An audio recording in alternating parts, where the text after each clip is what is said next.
இந்த காலை வேளையிலும் நம்முடைய தியானத்திற்கு ஆண்டவர் கொடுக்கிற வார்த்தை 2 ராஜாக்களின் புஸ்தகம் 5வது அதிகாரம்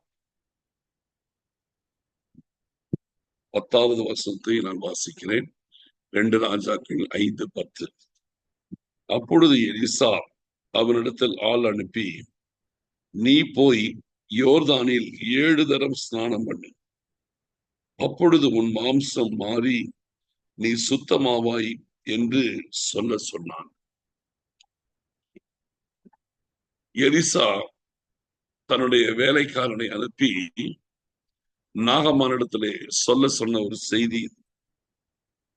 அவனிடத்தில் ஆள் அனுப்பி, நீ போய் யோர்தானில் 7 தரம் ஸ்நானம் பண்ணு, அப்பொழுது உன் மாம்சம் மாறி நீ சுத்தமாவாய் என்று சொன்னான்.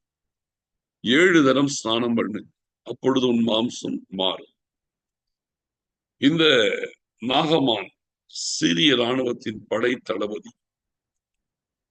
இவன் சரீரத்திலே குஷ்டரோகம் என்ற வியாதி இருக்கிறது. இந்த காரியத்தில் அவன் அநேக வருஷங்கள் பாதிக்கப்பட்டிருக்கலாம். அப்படிப்பட்டதான சூழ்நிலையிலே இவன் சுகமடைவதற்காக இஸ்ரவேல் தேசத்திற்கு அவன் வருகிறான், சுகமடையும்படி வருகிறான்.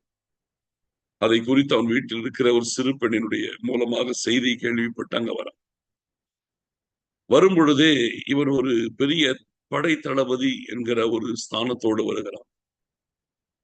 வரும்பொழுதே அவன் தன்னுடைய ராஜாவினிடத்திலே இஸ்ரவேலின் ராஜாவுக்கு கடிதம் வாங்கி கொண்டு வருகிறான். ராஜாவை பார்த்து அங்கே சுகத்தை பெற்றுக் கொள்ளலாம் என்று வருகிறான். ஆனால் ஆண்டவர் ராஜாவினிடத்தில் அல்ல, சுகத்தை தீர்க்கதரிசியின் மூலமாகவே கர்த்தர் வைத்திருக்கிறார்.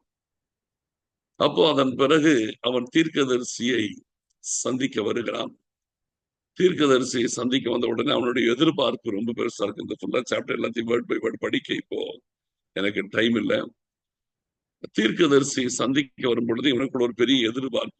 நான் சீரிய இராணுவத்தின் படை தளபதி வர, கனத்துக்குரிய மனுஷன், மரியாதைக்குரிய மனுஷன், எங்களுடைய தேசத்துல எனக்கு ரொம்ப மரியாதை உண்டு, நான் ஒரு வெற்றியுள்ள படை தளபதி, நான் எங்க போனாலும் வெற்றி பெறுவேன், எனக்கு ஒரு பெரிய பெயர் இருக்கிறது, எனக்கு ஒரு பெரிய மரியாதை இருக்கிறது, இந்த மரியாதை எல்லா இடத்திலையும் எனக்கு கிடைக்கும் என்ற எதிர்பார்ப்போடு வருகிறான். எலிசாவின் இடத்துல கேட்கிறான், வெளிய வாசல் நின்று கேட்கிறான். இவனுடைய எதிர்பார்ப்பு என்னன்னா, எலிசா இவருக்காக ஒரு பெரிய ஜெபம் பண்ணி இவர் தலை முதல் கால் வரை கைகளினால் தடவி சுகத்தை வாங்கி கொடுப்பார் அப்படின்னு சொல்லி நினைக்கிறார். ஆனால் எலிசா பாத்தீங்கன்னா இவர் வெளியே ஆளை பார்க்க கூட இல்லை. இவர் வெளியே ஃபேஸ் டு ஃபேஸ் மீட் பண்ண கூட இல்லை. நேர்ல கூட நிக்கல. ஐயோ, சீரிய ராணுவத்தின் தளபதி வந்திருக்கிறாரா அப்படின்னு சொல்லி பதறி அடிச்சு கூட எல்லாம் முன்னால நிக்கல.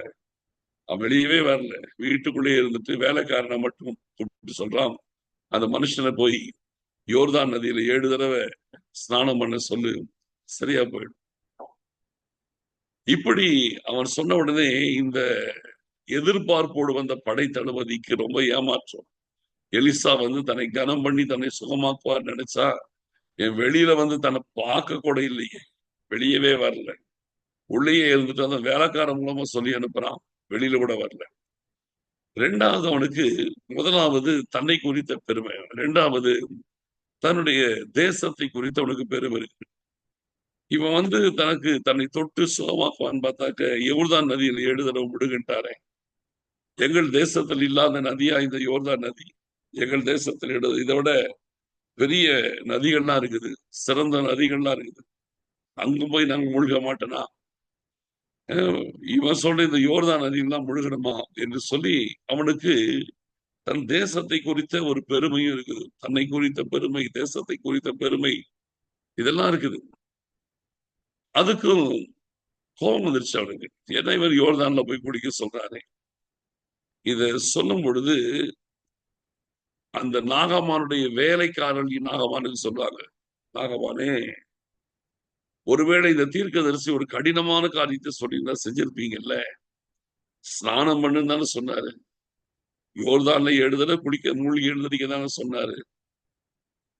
அவர் ஒன்றும் ஒரு கடினமான கஷ்டமான வேலை செய்ய சொல்லி கஷ்டமான வேலை செய்ய சொல்லி தான் நீங்க செஞ்சிருப்பீங்க இல்லையா? கஷ்டமான வேலை சொல்லிருந்தா செஞ்சிருப்பீங்க. ஆனா லகுவான வேலை தானே செய்ய சொல்றாரு. இதை செய்யாமல் இருக்கிறது என்ன என்று சொல்லி அந்த வேலைக்காரர்கள் அவரை அறிவுறுத்துறாங்க. அதுக்கு பிறகு இப்போ தீர்க்கதரிசி சொன்னதுக்கு கீழ்ப்படியாமல் நின்றவன் தன்னுடைய வேலைக்காரர்கள் சொல்வதற்கு கீழ்ப்படிய வேண்டிய நிலைமை வந்துருச்சு. இப்பொழுது தீர்க்கதரிசியின் வார்த்தையின்படியே வேலைக்காரர்கள் சொல்லுகிறதற்கு கீழ்ப்படிந்து அவன் யோர்தான் நதியிலே 7 தடவை மூழ்கி எழுந்திருக்கிறான். 7வது தடவை மூழ்கி எழுந்திருக்கும் பொழுது அவனுடைய சரீரம் சிறு பிள்ளையின் மாம்சத்தை போல முழுவதுமாய் புதிய மாம்சம் அவனுக்கு கொடுக்கப்பட்டு விட்டது. அப்போ எலிசாவின் வார்த்தையின்படியே அவன் மாம்சம் முழுவதுமாய் புதிதாய் மாற்றப்பட்டது. இங்கே ஆண்டவர் நம்முடைய வாழ்க்கையிலே என்ன செய்ய சொல்றாருன்னா, ஆண்டவர் நம்மை ஆசீர்வதிப்பதற்கு நம்மை நடத்துவதற்கு எளிமையான வழியை வச்சிருக்கார். என்னைக்குமே நம்முடைய வாழ்க்கையின் காரியங்களில் ஆசீர்வதிப்பதற்கு எளிமையான வழி. ஆனால் நாமோ அந்த எளிமையான வழிகளை நம்ம ரொம்ப அற்பமாய் நினைச்சோம். பல நேரத்துல இதெல்லாம் நடக்குமா, இதெல்லாம் நடக்குமா? நமக்கு கடினமான காரியங்களின் மேல் இருக்கிற நம்பிக்கை எளிமையான காரியங்களின் மேல் இருப்பதில்லை. புரிதலா? கடுமையான காரியங்களின் மேல் இருக்கிற நம்பிக்கை எளிமையான காரியங்களின் மேல் இருப்பது இல்லையா? எவ்வளவு தூரம் டிராவல் பண்ணி எவ்வளவு செலவு பண்ணி டாக்டர் பார்க்கறதுக்கு ஓடுவாங்க. ஆனால் இருக்கிற இடத்திலேயே நமக்கு சுகம் கொடுக்கிற ஆண்டவரை விசுவாசிக்கிறது கஷ்டமா இருக்கு. கஷ்டமான காரியத்தை செய்வதற்கு நிறைய பேர் ஆயத்தம். ஆனால் ஆண்டவருடைய வழிகள் என்னைக்குமே சுலபமானவைகள். அவருடைய காரியங்கள் எல்லாமே சுலபமானவைகள். சகலமும் விசுவாசத்தினால் நடைபெறக்கூடிய காரியம். இந்த யோர்தான் என்ன அப்படி ஒரு புனிதமான நதியா? கிடையாது. யோர்தான் ஒன்றும் புனிதமான நதி கிடையாது. யோர்தான் எல்லா நதியை போல ஒரு சாதாரண நதி தான். ஆனால் அந்த நதியிலே மூழ்க சொன்னதான அந்த வார்த்தை இருக்கு பாருங்க, அது தேவனுடைய வார்த்தை. யோர்தான் நதியில ஒரு பிரச்சனை கிடையாது. ஆனால் தீர்க்கதரிசியின் வாயிலிருந்து வந்த அந்த வார்த்தை தேவனுடைய வார்த்தை. அந்த வார்த்தைக்கு கீழ்ப்படிவதனால் தான் அற்புதம் நடந்ததே தவிர யோர்தான் நதியிலிருந்து ஒண்ணுமே அற்புதம் நடக்கல. அப்ப இன்றைக்கு ஆண்டவன் நம்முடைய வாழ்க்கையில எதையும் செய்ய அவருக்கு முடியும், எதையும் முடியும். ஜஸ்ட் நம்ம தேவனுடைய வார்த்தையை கண்மூடித்தனமாய் விசுவாசித்தால் என்ன வேணாலும் நடக்கும். புரியுதா? தேவனுடைய வார்த்தை கண்மூடித்தனமாய் விசுவாசித்தால் என்ன வேணாலும் நம்ம வாழ்க்கையில நடக்கும். எதையும் கர்த்தர் செய்வார். இன்றைக்கு இந்த காலை நேரத்தில் சொல்லுகிறேன், உங்க வாழ்க்கையிலே ஆண்டவரை நீங்க விசுவாசி. சரி, ஆண்டவரை விசுவாசி. இப்ப நீங்களுடைய ஆவிக்குரிய வாழ்க்கையிலே சோர்வடைஞ்ச இந்த நேரத்துல சிலர் யாராவது இருக்கலாம்.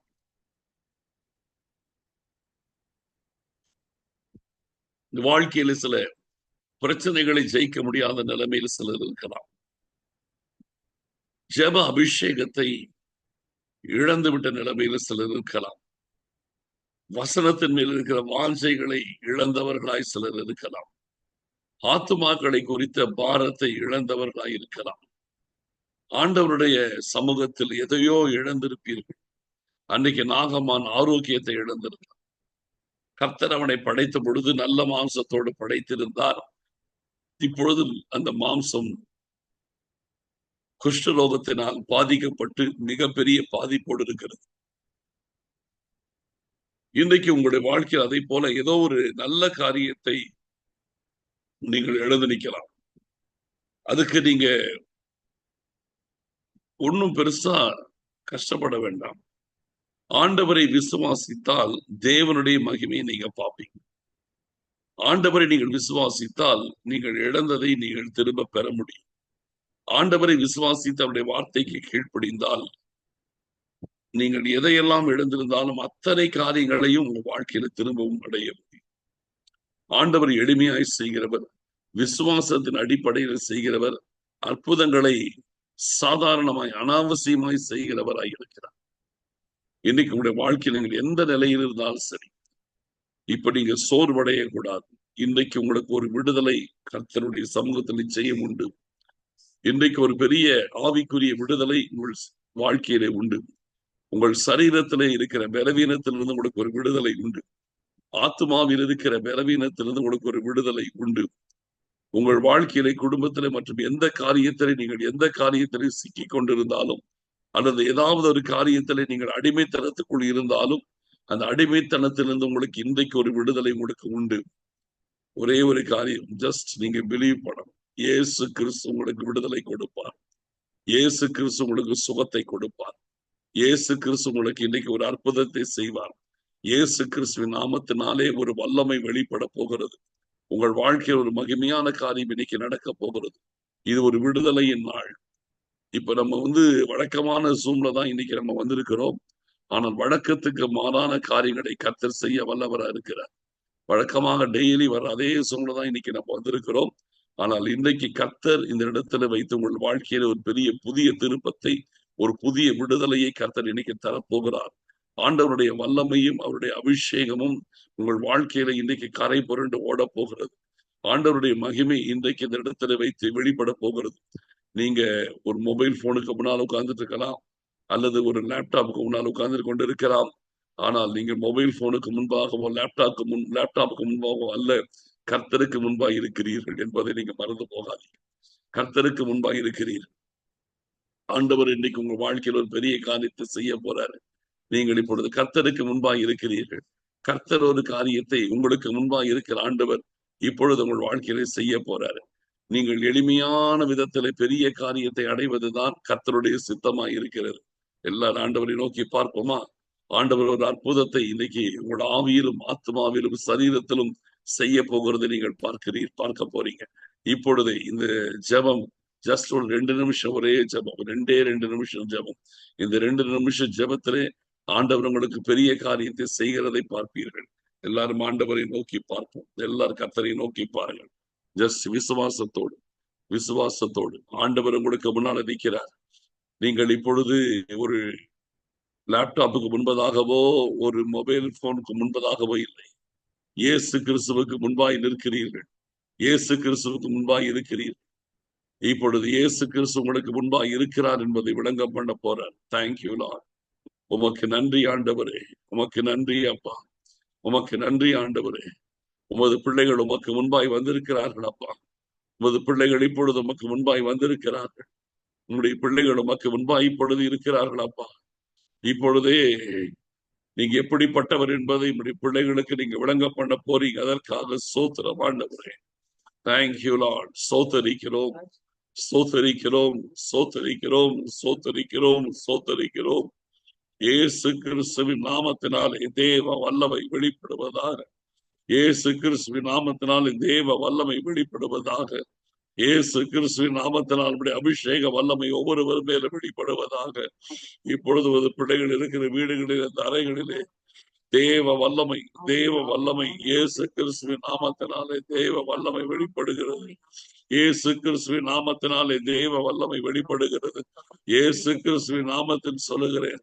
இப்பொழுது இந்த நேரத்தில் இயேசு கிறிஸ்துவின் நாமத்தினாலே சகல விதமான பொல்லாத பலவீனத்தின் ஆவிகள், ஒவ்வொருவருடைய ஆவிக்குரிய வாழ்க்கையை பலவீனப்படுத்தி இருக்கிற எல்லா ஆவிக்குரிய பலவீனத்தை விட்டுபடி இருக்கிற தாக்குதலை நடத்தி ஆவிக்குரிய வாழ்க்கையில் சோர்வுகளை உண்டுபடுகிற எல்லா விதமான பொல்லாத பிசாசின் ஆதிக்கத்தை முறிக்கிற இயேசுவின் நாமத்தினாலே ஒவ்வொருவருக்கும் ஆவியிலே இயேசு கிறிஸ்துவின் நாமத்தில் விடுதலை உண்டாயிருப்பதாக.